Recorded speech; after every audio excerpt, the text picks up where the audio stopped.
The motivation that you're looking for, the willpower, the consistency that you're looking for lies within the progress that you make.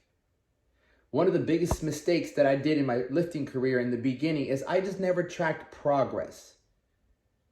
I did love the high that I would get from my workouts. And so if you're struggling right now to continue working out, to continue eating right, to continue reading scripture, because that's super important to me. So if you're struggling to do those, is you're failing to track your progress.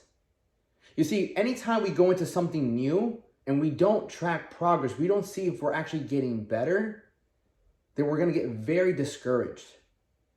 You see, when you first embarked on this journey, whatever it might be, let's go with fitness, you wanted to change something about yourself. You wanted to become better. Either you got inspired or you went through some pain. Maybe you didn't feel like you were strong enough. Maybe you're getting picked on. Maybe you looked in a mirror and you really didn't like what you saw. Maybe somebody took a picture of you and you didn't like the way you looked. Something inspired you, something motivated you to start making this change, to start taking a step in a different direction. The thing is, sometimes we look at the end result. We see somebody with this massive body jacked and you're thinking, wow, I'm nowhere near where they are. And by the looks of it, does it look like I'm even getting close? So then what's the point? Oh man, I'm just gonna go back. You're feeling this pain because you don't see what you ultimately want to see, because you have your eye on something a lot bigger than what's in front of you right now. I've made the same mistake in my past. I've looked at other bodybuilders. I'm like, man, those guys are insanely massive. Those guys are really like huge. But at the same time, I found enjoyment and fulfillment in the journey. I found enjoyment and fulfillment in the workout, the pump, feeling good about myself. And to be honest, in the beginning, once you start working out consistent, you will see those small gains. You'll see the little bicep coming on. You'll see your shoulders coming on. And that's why it's so important to take photos.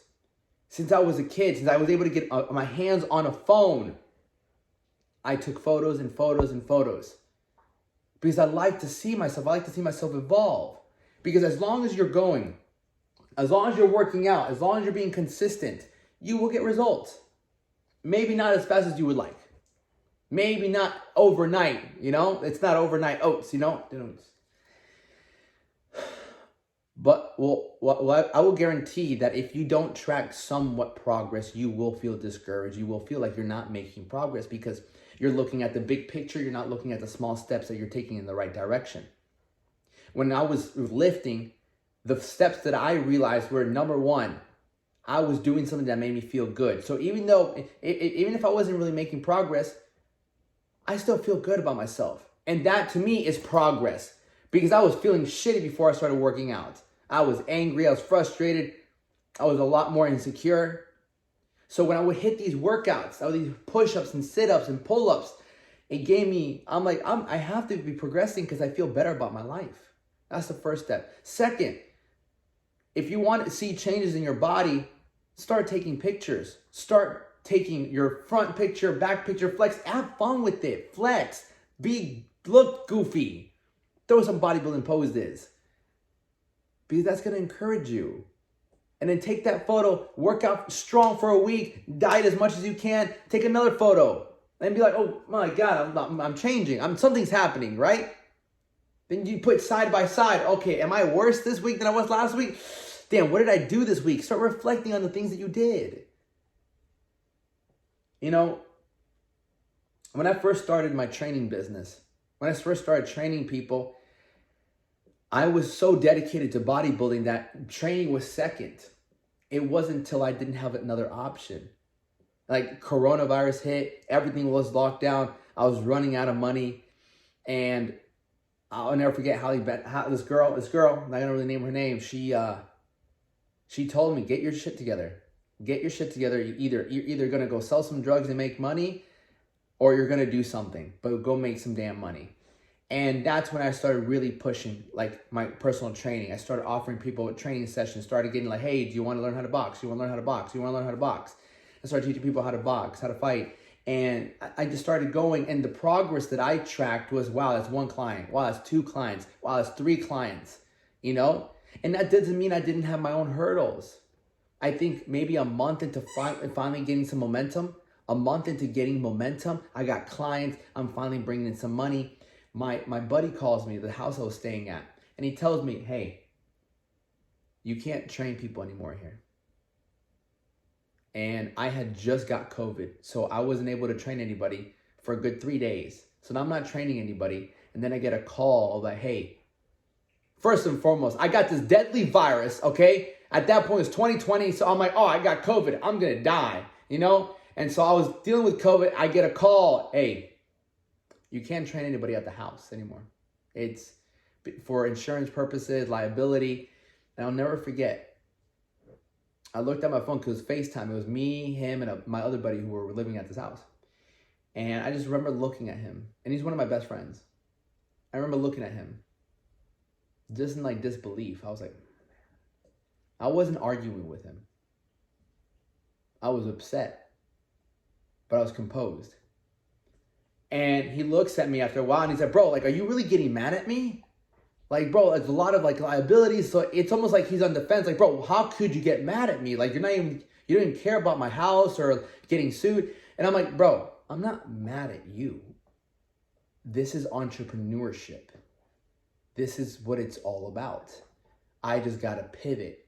And I learned that from one of my first mentors. I consider my first mentor, Ty Lopez. And he always told me you have to be able to pivot in life. Something happens, pivot. After I got better, I was able to talk to all my clients. I didn't want to tell them this. I'm like, hey, like, we can't train at the house no more. We can train at the park. And before you know it, they were all like, yeah, that's fine. They weren't even mad about it. It's like, oh, we can't train at the house. We'll train at the park. Cool. Because they didn't care.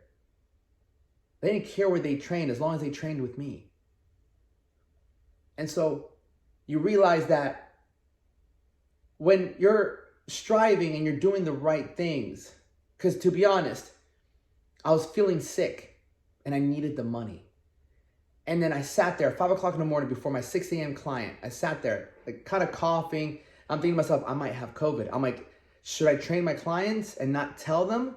Or do I tell them and just, I won't make the money, but at least I'll do the right thing. And I did the right thing, you know? And I thought I was taking a step back. And then my buddy tells me I can't train people. So I thought I took an even bigger step back. But you know what happened? About a week later, I took a video. I filmed it. And I put a bunch of videos of all my clients I was training. And I posted up on Facebook. And it blew up. I had messages all in my inbox. Hey, I want to train. Hey, I want to train. Hey, I want to train. Messages after messages after messages of people asking to train with me. And it's because of my attitude towards what happened. I was given an opportunity to make the right choice or the selfish choice. Do I still train my clients even though I'm sick, even though I know I have COVID and I need the money? Or do I say, no, I'm going to put their health first? Obviously, the obvious choice is obvious. But when you're in that situation, you need the money and you're like, oh, what am I going to do? It's very easy to be selfish. But I did the right thing. And when my buddy told me I couldn't train people there no more, I just said, okay, I'll find another way. And even though I was faced with these trials and tribulations, and I overcame them, I did the right thing. In the end, it turned out in my favor. I got more clients. And so that's why everything is a test. It's always testing you. Are you going to do the right thing? And that right there is one of the best pieces of progress that you can ever make is your conduct. If you really want to know if you're making progress, just look at your conduct. And everything else will follow.